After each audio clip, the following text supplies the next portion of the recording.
በስመ አብ ወወልድ ወመንፈስ ቅዱስ አሐዱ አምላክ አሜን። ሰላም አምላክ ምስ ኩላህና ይኹን። ስድራ ልዑል እግዚአብሔር ከመይ ይውልኩም? ባርከስ ንሎማዓንቲ ክርስቲያን ብዝብል መንፈሳዊ ጽሑፍ ሒዘልኩም ክቐርብ እሞ ንኽትከታተሉኒ ብኽብሪ ይዕድም። ክርስቲያን ምእመናን ንመጀመርያ ግዜ ክርስቲያን ዝተባሃሉ ኣብ አንጾኪያ እዩ። ክርስትና ወይ ክርስቲያን ካብቲ ክርስቶያኖስ ዝብል ናይ ግሪክ ቃል ዝተረኸበ ስም ኮይኑ ናይ ክርስቶስ ምዃን ንክርስቶስ ምስዓብ ማለት እዩ። ክርስቲያን ማለት ቃል በቃሉ ከዓ ሰዓቢ ክርስቶስ ማለት እዩ።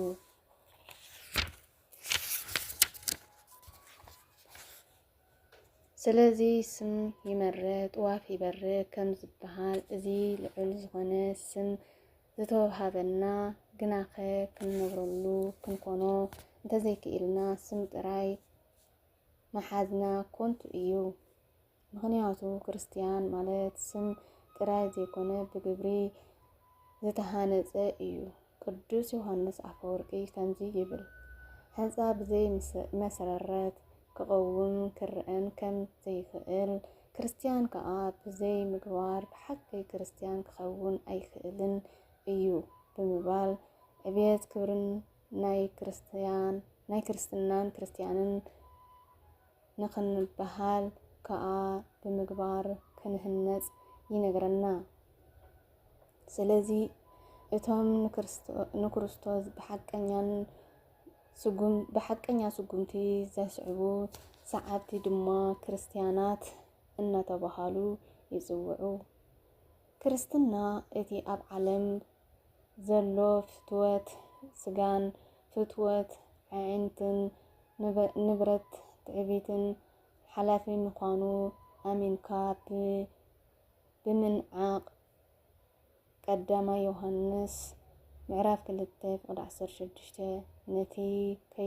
ነቲ ንህይወትና ዝተበጀወን ክሳዕ መስቀል ዝፍቀረና እንኮ መድሓኒና ኢየሱስ ክርስቶስ ምስዓብ እዩ። ክርስቲያናዊ ህይወት ንመከራ ናይ ምዕጋስ ህይወት እዩ።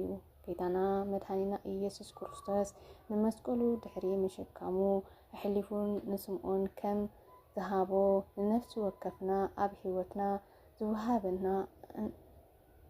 እንሽከሞን ሓደ መስቀል ኣለና። ናይ ክርስቶስ መስቀል ተቐቢሉ ዝተሸከመ ስምዖን መከራ ተቐቢሎም ብእሳት ብስሕለት ዝተፈተኑ ናይ መጀመርታ ክርስቲያናት ምሳሌ እዩ። ብድሕሪ እዚ ከዓ እሳትን ስሕለትን እኳ እንተዘይበፅሐና ኣብ ህይወትና ዘመናን ናይ ጥሜት፣ ናይ ድዌ፣ ናይ ስደት፣ ናይ ስእነት፣ ናይ ፍርሃት ካልእን ዝኣመሰሉ መስቀል ኣብ ህይወትና ይገጥሙና እዮም። ቅዱስ ጳውሎስ ከም ዝበሎ ኣነ ንስቃይ እዚ ዘመን እዚ ነቲ ኣባና ክግለጽ ዝመጽእ ዘሎ ክብሪ ከም ዘይመዓራረዮ ኣምን ኣለኹ ከም ዝበለ ኣብ ሓፂር ዘመንና ንመስቀልና ተዓጊስና እንተተሰኪምና ወረስቲ ናይ ዘለዓለም ዕረፍቲ ንኸውን። ሮሜ ምዕራፍ 8:18 ከም ስምዖን ተዓጊስና ምስካም እንተኽኢልና ስምና ኣብ ሰማያዊ መጽሓፍ ይጽሓፍ። እዚኣቶም ካብቲ ብርቱዕ ጸበባ ዝመጹ እዮም። ንክዳውንቶም ከዓ ብደም እቲ ገንሸል ሓጺቦም ኣጽዕድዮም ምስ ዝበሎም ምስ እዚኦም ቅዱሳን እዚኦም ብሓባር ክንነብር ኢና። ራእይ ምዕራፍ 7:13-14 እምበኣርከስ ስምና ጥራሕ ናይ ህይወትና መራሒ ናይ ህይወትና ኮይኑ እቶም ብሱም ዝኣመናን ክርስቲያናት ተባሂልና እንጽዋዕ ክሳብ ክንደይ ክብሪ ከም ዘለና ክነግር ሐዋርያ ቅዱስ ጴጥሮስ እውን ንስኻትኩም ግና ደግነት እቲ ካብ ጸልማት ካብቲ ዝገርም ብርሃን ዝወጻእኩም ምእንቲ ክትነብሩ ሕሩይ ወለዶ ናይ መንግስቲ ክህነት ቅዱስ ህዝቢ ጥሪት ኣምላኽ ዝኾኑ ህዝቢ ኢኹም ብምባል ይሕብረና። ቀዳማይ ጴጥሮስ ምዕራፍ 2:9 ስለዚ ፍትዋተይ ስምና ቀሊል ኣይኮነን እሞ ከም ስምና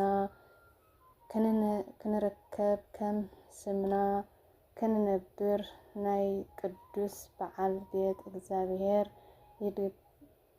ይደግፈና ብምቕጻል ኣበው ስለ ክርስትና እንታይ ኢሎምና ዝብል ካብ ብዙሕ ብውሕድ ክንርኢ ኢና። ከምቲ ንሕና መረታውያን ከነስና ብኣዳም ከዓ ዝመትና ከምኡ ከዓ ካብ ላዕሊ ብምሕዳስ ካብ ማይን መንፈስ ቅዱስን ምስ እንውለድ ኢና ኣብ ክርስቶስ ሕያዋን ንኸውን። ቅዱስ አትናቴዎስ ክርስትና ማለት መለኮታዊ ባህሪ ምምሳል እዩ። ቅዱስ ጎርጎርዮስ ዘኑስስ ምስማርን ክርስቲያንን ኣብ ዝተሃረመሉ እናሰጠሙ እዮም ዝኸዱ። ቅድስቲ ፌብን ነጋዲ ኣብ ዝነግደሉ ነገር ለውጢ እንተዘይ ኣምፂኡ ወይ እንተዘይ ኣትሪፉ ንምንታይ ይነግድ? ንስኻስ ኣብ መንፈሳዊ ህይወትካ ለውጢ እንተዘይ ኣምፂካ ንምንታይ ክርስቲያን እየ ትብል? ቅዱስ ዮሐንስ አፈወርቂ ክርስቲያን ክርስቶስ ዝሓስበሉ ኣእምሮ፣ ክርስቶስ ዘፍቅረሉ ልቢ፣ ክርስቶስ ዘዛረበሉ ድምፂ፣ ክርስቶስ ዝረድአሉ ኢድ እዩ። ሊቁ አጉስጢኖስ ክርስቲያን ኩሉ ግዚኡ ንእግዚአብሔር ዝህብ ደኣ እምበር ናይ ገዛ ርእሱ ህይወት ባዕሉ ኣይቆጻጸርን። ቅዱስ አግናጢዎስ ወደየ ክርስቲያን ዲኻ እምበኣር ብፍጹም ንሓውካ ንሓፍትኻ ኣይትንዓቕ፣ ንዝኾነ ይኹን እውን ኣይትንዓቕ። እዚ እትንዕቆ ብፍላይ ክርስቲያን እንተኮይኑ ንክርስቶስ ከም ዝጸረፍካ ኣስተውዕል። ከመይ ኢሉ ክትብለኒ እንተበልካኒ እዚ እትንዕቆ ሓውካ ናይ ክርስቶስ ህዋስ እዩ። ህዋስ ክርስቶስ ካብ ኮነ ከዓ ንዕኡ ኒዕቕካ ማለት ንክርስቶስ ኒዕቕካ ማለት ስለ ዝኾነ ስለዚ ንሓውካ ኣይትንዓቆ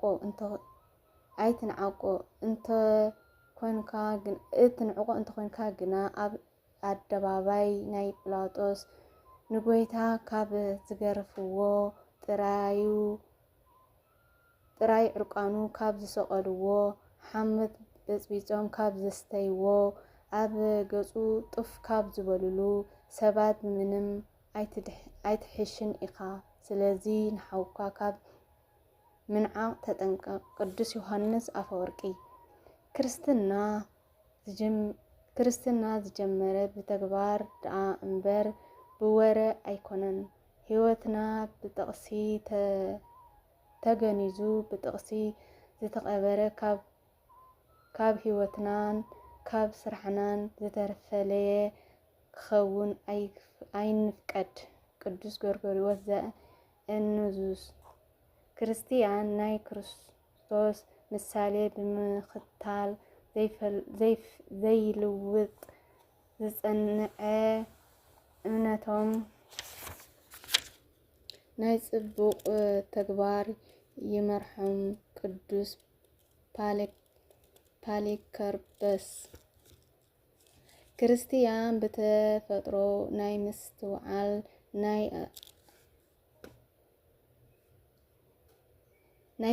ናይ ኣርምሞ ናይ ጥንቃቐን ናይ ሰላምን ሰብ እዩ። ቀለምንጦስ ዘእስክንድርያ። አሜን። ስለ ቃሉ ናይ ቃሉ ባለቤት ልዑል እግዚአብሔር አምላክ ዘባበረ ዝተመስገነ ይሁን። አሜን። ናይ ቅዱሳን አቦታትና በረከት ረድኤት አይፈለና። አሜን። ወስብሐት ለእግዚአብሔር ወለወላዲቱ ድንግል ወለመስቀሉ ክቡር አሜን።